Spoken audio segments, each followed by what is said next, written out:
Chapter 8.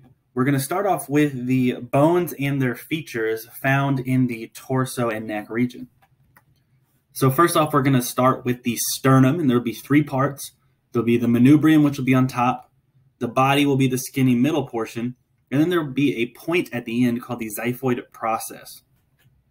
So as we take a look here, we have manubrium sitting on top here.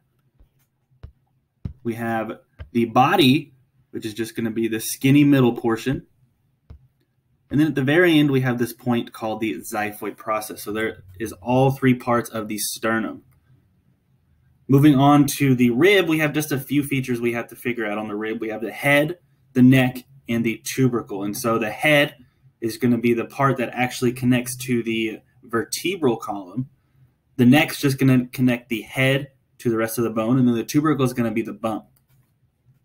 So as we take a look here, here's the head. It's going to be more circular compared to the other side will be more flat that will actually attach to the sternum. And then we have the neck right here that's going to connect the head to the rest of the bone. And then we also have the tubercle, which is just going to be the bump right here on the rib, closer to the head. Now working on the rib classifications, we have true ribs and false ribs. And so the true ribs are going to be the first 7 ribs. And the reason they're called true ribs is because the costal cartilage of each one of these ribs is going to be connecting straight to the sternum itself. So if you see a rib, and this will be more of a fully put together articulated rib cage question, but the true ribs, if they are directly attaching to the sternum through that cartilage, then it's a true rib. Whereas false ribs, their cartilage do not connect straight to the sternum. They're actually going to connect to the cartilage of other ribs. And then we're also going to have floating ribs that aren't going to connect to the sternum at all. So as we take a look here, we're going to do a couple of these. So here's rib number 2. If you'll notice, if you follow its cartilage, it goes straight to the sternum. Same thing with rib number 4 right here. Goes straight to the sternum. Now, rib number 7 is the last true rib, and if you look at it, if you look at its cartilage right there, it still goes straight to the sternum. Rib number 8 is going to be the first false rib, and this is where we're going to see a little difference here. If you follow the cartilage, you notice the cartilage goes up and connects to the cartilage of rib number 7. 9 goes up and connects to 8, which then goes on to 7, and so on and so forth. And then we look at the posterior side, we see 11 and 12 are our floating ribs, and they just aren't connecting to the sternum at all. We're also going to have something called the hyoid bone, which is going to be a small little bone found in the neck region. There's going to be a whole lot of muscles that we'll learn later on in this chapter that are going to be attaching to this bone. And so this is what it looks like right here.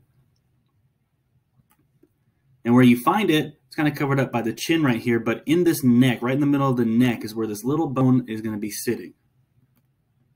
And so here is just a couple of the muscles that are actually connecting to the hyoid. There's going to be a whole lot we'll learn later. But this is kind of what it's doing right here. It's sitting above something called the thyroid cartilage, which we'll get into in a Unit 3, but that is the Adam's apple.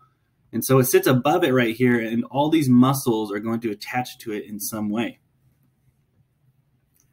Now working on the vertebra, we're going to have 3 regions. We have a cervical region, a thoracic region, and a lumbar region. And so in the cervical region, there are 7 cervical vertebrae. There will be 12 thoracic vertebrae, and then 5 lumbar.